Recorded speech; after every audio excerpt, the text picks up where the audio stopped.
வணக்கம் மாணவர்களே. இந்த வீடியோவில் 10ஆம் வகுப்பு கணிதம் அலகு 3 இயற்கணிதம் இதில் பயிற்சி 3ல் 4ல் இரண்டாவது கணக்கு பார்க்க போகிறோம். என்ன கொடுத்துருக்காங்க பாருங்க.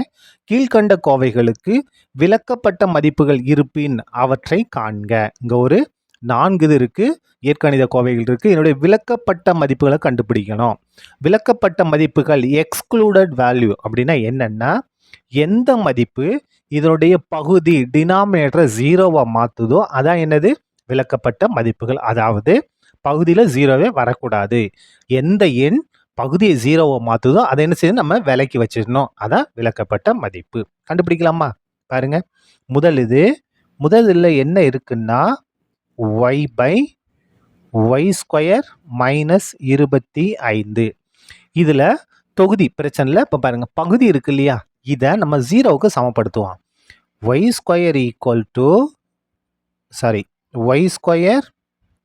மைனஸ் 25 ஈக்குவல் டு 0 என்க. இப்போ என்ன, ஒய்யோட மதிப்பை கண்டுபிடிங்க. y² ஈக்குவல் டு இது மைனஸ் 25, இங்கே வந்தால் ப்ளஸ் 25 மாறும். இப்போ பாருங்கள், y ஈக்குவல் டு இங்கே அடுக்கு 2 இருக்கா, இந்த அடுக்கு 2 நீக்கிறோம் அப்படின்னா இங்கே plus or minus square root வரும். இந்த 25 அப்படியே வரும். அடுக்கு 2 நீக்கினா அங்கே என்ன வரணும், plus or minus square root வரணும். இப்போ பாருங்க, y equal to plus or minus 25க்கு வர்க்கமூலம் எடுத்தோம்னா 5. அப்போது ஒய்யோட மதிப்பு என்ன அப்படின்னா ப்ளஸ் 5 மைனஸ் 5. அப்போ இந்த இதில் ஒய்க்கு பதிலாக நம்ம ப்ளஸ் 5 கொடுத்தாலும் சரி மைனஸ் 5 கொடுத்தாலும் சரி பகுதியில் என்ன வரும், 0 வரும். பாருங்கள், 5 கொடுங்க, 5 ஸ்கொயர் பண்ணால் 5 25, 25 மைனஸ் 20 0 ஆயிரும். மைனஸ் 5 கொடுங்க, மைனஸ் 5 ஸ்கொயர் பண்ணால் ப்ளஸ் 25, 25 மைனஸ் 20 0 ஆயிரும். அப்போ இங்கே என்ன எழுதலாம் பாருங்கள், y ஈக்குவல் டு ப்ளஸ் 5 மற்றும் மைனஸ் 5 எனும்போது கோவையை வரையறுக்க இயலாது.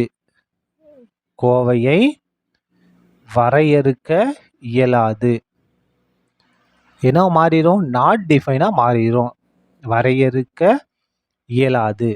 தேர்ஃபோர் விலக்கப்பட்ட மதிப்புகள் எக்ஸ்க்ளூடட் வேல்யூ என்ன அப்படின்னா 5 மற்றும் மைனஸ் 5. சரியா? முதல் இதை நம்ம முடிச்சிட்டோம். ரெண்டாவது ஆரம்பிப்போமா? பாருங்க, அப்படியே நான் ஒரு பேப்பர் எடுத்துக்கிறேன். ரெண்டாவது பாருங்க என்ன கொடுத்துருக்காங்க. ரெண்டாவது இதில் எடுத்து எழுதுவோமா? இரண்டாவது இது t/t² மைனஸ் 5t ப்ளஸ் 6. இப்போ பாருங்க, இதில் நம்ம தொகுதி எதுவும் செய்ய முடியாது, பகுதியை மட்டும் என்ன செஞ்சிடலாம், ஜீரோவுக்கு சமப்படுத்திடுவோமா? இப்போ பாருங்க, t² minus 5t plus 6 equal to 0 எண்க நம்மளா எடுத்துருக்கோம். சரியா? அதனால் எண்கன்னு எழுதிங்க. இப்போ இந்த இடத்துல இதை நம்ம காரணிப்படுத்த போகிறோம். பாருங்க, ஐ மாதிரி போட்டு காரணிப்படுத்துவோமா? t² கெழு 1, மாறிலி உறுப்பு 6, அப்போ பெருக்குனா ஓராரா 6. டீயோட கெழு மைனஸ் 5, 2 நம்பரை பெருக்கும் போது 6 வரணும், கூட்டினாலும் கழிச்சாலும் 5 வரணும். எந்த நம்பர்? 2 3 6. பாருங்க, நடு உறுப்பு மைனஸ், அப்போ 2 காரணியுமே மைனஸ் பண்ண ப்ளஸ் 2 3 6. ரெண்டும் ஒரே குறி, கூட்டுவோம். 2 3 கூட்டினா 5. என்னது? மைனஸுங்க மைனஸ் 5. கரெக்டாக வந்துருச்சா? பை என்ன இருக்குது, இந்த ஸ்கொயர் அடுக்கு 2 இருக்கு இல்லையா, அடுக்கு 2 விட்டுட்டு அடிமானத்தை மட்டும் எழுதணும், டி. அப்போ இந்த இடத்துல t minus 2 into t minus 3, t minus 2 into t minus 3 equal to 0. இப்போ இந்த இடத்துல 2 பிரிச்சிருவோமா? t minus 2 equal to 0, t minus 3 equal to 0. இந்த இடத்துல டீயோட மதிப்பு பாருங்க, மைனஸ் 2, வலதுமா கொண்டு வந்தால் ப்ளஸ் 2. அதுக்கு அடுத்து பாருங்க, இங்கே மைனஸ் 2 மைனஸ் 3, இங்கே வந்தால் ப்ளஸ் 3. டீயோட மதிப்பை கண்டுபிடிச்சிட்டோம். இப்போது இந்த டீயோட மதிப்பை இங்கே பிரதியிட்டோம்னா பகுதியில் 0 வந்துடும். அதாவது இந்த இடத்துல பாருங்கள், 2 பிரதியிட்டோம்னா என்ன ஆகும், 2 ஸ்கொயர் பண்ணால் 4 மைனஸ் இந்த இடத்துல செய்வோம் டீக்கு பதிலாக 2, அப்போ 2 10, இந்த 6 அப்படியே வந்துடும். பாருங்கள், 6 என்ன கூட்டினா 10, 10 மைனஸ் 0 வந்துடும். அப்போ பாருங்கள் என்ன எழுதிக்கலாம், தேர்ஃபோர் t ஈக்குவல் டு 2 மற்றும் 3 எனும்போது எனும் போது கோவையை என்ன செய்ய முடியாது? வரையறுக்க இயலாது. கோவையை வரையறுக்க இயலாது. இங்க கோவை அப்படின்னா இயற்கணித கோவைன்னு அர்த்தம். சரியா? வரையறுக்க இயலாது. therefore விலக்கப்பட்ட மதிப்புகள் excluded value விலக்கப்பட்ட மதிப்புகள் என்ன விலக்கப்பட்ட மதிப்புகள் ஈக்குவல் டு 2 மற்றும் 3. சரியா? 2, 3. ரெண்டாவது நம்ம முடிச்சிட்டோம். அப்படியே மூணாவது ஆரம்பிமா பாருங்க. மூணாவது இதில் என்ன இருக்கு அப்படின்னா பாருங்க, இங்கே ஆரம்பிக்கிறேன். மூணாவது இது x square plus 6x plus 8 by x square plus x minus 1 equal to இந்த இடத்துல -2. சரியா? இந்த இடத்துல -2. இப்போ இதை நம்ம காரணிப்படுத்த போகிறோம். எதை? தொகுதியும் பகுதியும் தனித்தனியாக காரணிப்படுத்த போகிறோம். காரணிப்படுத்துவோமா? இந்த இடத்துல பாருங்க. முதல்ல எக்ஸ் ஸ்கொயரோட கெழு 1, மாறிலி உறுப்பு 8. அப்போ 1 பெருக்கல் 8 ஓரட்டா 8. எக்ஸோட கெழு 6. 2 நம்பரை பெருக்கும்போது என்ன வரணும்? 8 வரணும். கூட்டினா 6 வரும். எந்த நம்பர்? 2×8. 2 4 பெருக்கினா 8, 2 4 கூட 6. கரெக்டாக வந்துருச்சா? பை இந்த எக்ஸ் ஸ்கொயர் உறுப்பில் அடுக்க விட்டு அடிமானத்தை எழுதணும். எக்ஸ். அப்போ இதை எப்படி எழுதலாம் பாருங்க. X plus 2 into x plus 4 by இது என்ன செய்ய போகிறோம் அப்படின்னா எளிய வடிவில் சுருக்குனதுக்கு பிறகு தான் நம்ம என்ன கண்டுபிடிக்க முடியும்? விலக்கப்பட்ட மதிப்புகளை கண்டுபிடிக்க முடியும். இப்போ பாருங்க, அடுத்து இதை காரணிப்படுத்தலாமா? எக்ஸ் ஸ்கொயரோட கெழு 1, மாறிலி உறுப்பு -2. அப்போ என்ன வரும்? -2. 1 -2 பெருக்குனா -2. எக்ஸோட கெழு 1. இப்போ பாருங்க, நம்ம 2 எண்களை பெருக்கும்போது -2 வரணும். கூட்டினாலோ கழிச்சாலோ என்ன வரணும்? 1 வரணும். அப்போ எந்த நம்பர்? 2. இப்போ அந்த இடத்துல பாருங்க, ஓரத்தில் மைனஸ் இருக்கு. அப்போ சின்ன நம்பருக்கு மைனஸ் கொடுங்க. சின்ன நம்பர் மைனஸ் கொடுத்தா நம்ம +1 வரும். 2 - 1 1. கரெக்டாக வந்துருச்சா? பை இந்த இடத்துல பாருங்க, எக்ஸ் ஸ்கொயர் ரூப்ல அடுக்க விட்டு அடிமானம் எக்ஸ். இப்போ இந்த இடத்துல பாருங்க, இது எப்படி எழுதலாம்? X minus 1 into x plus 2. சரியா? இப்போ எது கேன்சல் ஆகும்? X plus 2 cancel. மிச்சம் என்ன இருக்கு? X plus 4 by x minus 1. சுருங்கிய வடிவத்துக்கு மாற்றிட்டோம். இதுக்கு பிறகுதான் நம்ம என்ன செய்ய முடியும்னா விலக்கப்பட்ட மதிப்பை நம்ம கண்டுபிடிக்க முடியும். பாருங்க, therefore பகுதி இருக்கு இல்லையா? எக்ஸ் மைனஸ் 1 அதை 0க்கு சமப்படுத்திங்க. எண்க பகுதியை நம்ம 0க்கு சமப்படுத்தணும். இப்போ பாருங்க, எக்ஸ் ஈக்குவல் டு -1 இங்கே வந்து என்ன மாறும்? +1 மாறும். அப்போ எக்ஸுக்கு பதிலாக நம்ம 1 கொடுத்தோம்னா 1 - 1 பகுதியில் 0 வந்து என்ன ஆயிரும்? வரையறுக்க இயலாததாக மாறிவிடும். therefore என்ன எழுதிக்கலாம்? எக்ஸ் ஈக்குவல் டு 1 எனும் போது கோவையை வரையறுக்க இயலாது. அதாவது இயற்கணித கோவையை என்ன செய்ய முடியாது? கோவையை வரையறுக்க இயலாது. அப்போ வரையறுக்க இயலாததுனால இதனுடைய விலக்கப்பட்ட மதிப்பு, therefore விலக்கப்பட்ட மதிப்பு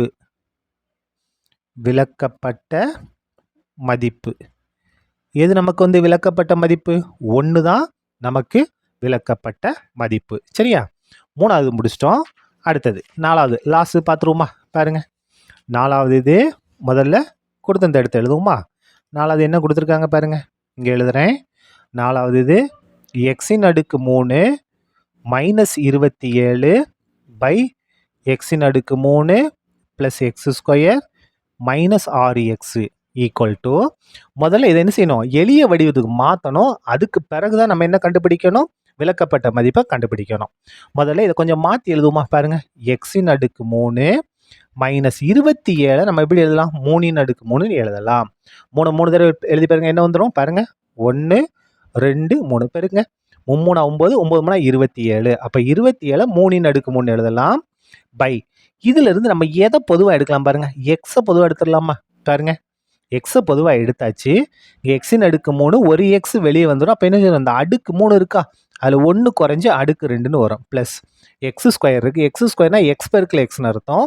ஒரு எக்ஸ் வெளியே வந்துருச்சு, ஒரு எக்ஸ் உள்ளே இருக்கும். மைனஸ் எக்ஸை வெளியே எடுத்துடும், அந்த இடத்துல 6 மட்டும் இருக்கும். சரியா? ஈக்குவல் டு இப்போ பாருங்க இந்த இடத்துல நம்ம ஒரு ஃபார்முலா பயன்படுத்த போகிறோம். ஃபார்முலா என்னென்னா இந்த இடத்துல எழுதுறேன் பாருங்க. இங்கே எழுதட்டுமா ஃபார்முலாவை? A cube minus B cube equal to A minus B into A square plus AB plus B square. இதான் என்னது? காரணிப்படுத்துறதுக்கான ஃபார்முலா. இந்த ஃபார்முலாவை பயன்படுத்தி தான் இந்த ஸ்டெப் எழுத போகிறோம் பாருங்க. ஏக்கு பதிலாக எக்ஸு, பிக்கு பதிலாக 3. அப்போ பாருங்க ஏ மைனஸ் பி, ஏக்கு பதிலாக எக்ஸு மைனஸ் பிக்கு பதிலாக 3 இன்ட்டு இந்த இடத்துல பாருங்க ஏ ஸ்கொயர், ஏக்கு பதிலாக எக்ஸு, எக்ஸை ஸ்கொயர் பண்ணால் எக்ஸ் ஸ்கொயர் ப்ளஸ் ஏபி, ஏக்கு பதிலாக என்ன இருக்குது பாருங்க, ஏக்கு பதிலாக எக்ஸு, பிக்கு பதிலாக 3 பெருக்கினா என்ன வரும்? எக்ஸை 3 பெருக்கினா 3x. அப்போ இந்த இடத்துல என்ன வந்துடும்? 3x plus B square. பிக்கு பதிலாக என்ன இருக்குது இந்த இடத்துல? 3 இருக்குது. 3 ஸ்கொயர் பண்ண போகிறோம். 3 ஸ்கொயர் பண்ணால் 3 பெருக்கல் 3 9ன்னு வந்துடும். பை எதை காரணிப்படுத்திட்டோம்? இதை காரணிப்படுத்திட்டோம். எதை பயன்படுத்தி? இந்த ஃபார்முலாவை பயன்படுத்தி. இப்போ பாருங்க இந்த எக்ஸு அப்படியே வந்துடும். இப்போ இதை காரணிப்படுத்த போகிறோம். எந்த மாதிரி காரணிப்படுத்த போகிறோம்? ஐ மாதிரி போட்டு நம்ம காரணிப்படுத்த போகிறோம். பாருங்க இந்த இடத்துல எக்ஸ் ஸ்கொயரோட கெழு 1, மாறியில் உறுப்பு -6. அப்போ பெருக்கும்போது நமக்கு என்ன வரணும்? -6 வரணும். அதுக்கு அடுத்தது இங்கே எக்ஸோட கெழு 1 இருக்குது. 2 எண்களை பெருக்கும்போது -6 வரணும். கூட்டினாலோ கழிச்சாலோ 1 வருது. எந்த நம்பர்? 2 3 6. ஓரத்தில் மைனஸுக்கு, அப்போ சின்ன காரணிக்கு மைனஸை கொடுத்துருங்க. பாருங்கள் ப்ளஸ்ஸை மைனஸ் பண்ணுற -, 2 6. 3ல் 2 கழிச்சோன்னா 1 கரெக்டாக வந்துருச்சா? பை இந்த இடத்துல பாருங்கள் எக்ஸ் ஸ்கொயருக்கு அடுக்க விட்டுட்டு அடிமானம் எக்ஸு எக்ஸு. இப்போ இதை நம்ம எப்படி எழுதலாம் பாருங்கள். இதை காரணிப்படுத்துகிறோம்னா x minus 2 into x minus x plus 3, x plus 3. இப்போ நம்ம காரணிப்படுத்திட்டோம். இதில் எதுவுமே கேன்சல் ஆகலை. சரி ரைட், பிரச்சனை இல்லை, விட்டுருங்க. இப்போ என்ன செஞ்சுங்க? பகுதியை 0க்கு சமப்படுத்திடுங்க. X into x minus 2 into x plus 3 equal to 0. 0க்கு சமப்படுத்திடுமா? இப்போ ஒவ்வொரு காரணியவும் நம்ம என்ன செய்ய போகிறோம்? 0க்கு சமப்படுத்த போகிறோம். X equal to 0, X minus 2 equal to 0, X equal to 0, X minus 2 equal to 0, X plus 3 equal to 0. என்ன செஞ்சிட்டோம்? எல்லாத்தையும் 0க்கு சமப்படுத்து. இங்கே எக்ஸோட மதிப்பு 0 தான். இங்கே பாருங்கள் எக்ஸோட மதிப்பு -2, வலது பக்கம் வந்தால் +2 மாறும். இங்கே எக்ஸோட மதிப்பு +3, வலது பக்கம் வந்தால் -3. அப்போ எக்ஸோட மதிப்பு -3. இப்போ பாருங்கள் நமக்கு 3 மதிப்புகள் இருக்குது. எக்ஸோட மதிப்பு 0 இருக்குது, 2 இருக்குது, -3 இருக்குது. அப்போ இதில் கூட இதில் இருந்தால் நம்ம இதை கொண்டு வந்து வச்சுருக்கோம். இதில் எக்ஸுக்கு பதிலாக நம்ம 0 கொடுத்தாலும் சரி, 2 கொடுத்தாலும் சரி, -3 கொடுத்தாலும் சரி, நமக்கு பகுதி என்ன ஆயிரும்? 0 வந்துடும். 0 வந்து வரையறுக்க இயலாததாக மாறிவிடும். therefore x equal to 0, 2 மற்றும் -3 எனும்போது கோவையை வரையறுக்க இயலாது.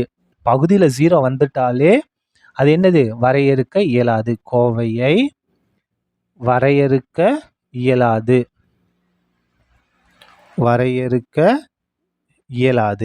இப்போ வரையறுக்க இயலாது அப்படின்னா எதால் வரையறுக்க இயலாது? 0, 2, -3.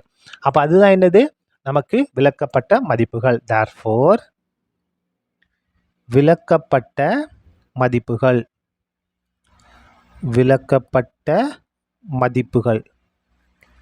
எது விலக்கப்பட்ட மதிப்புகள்?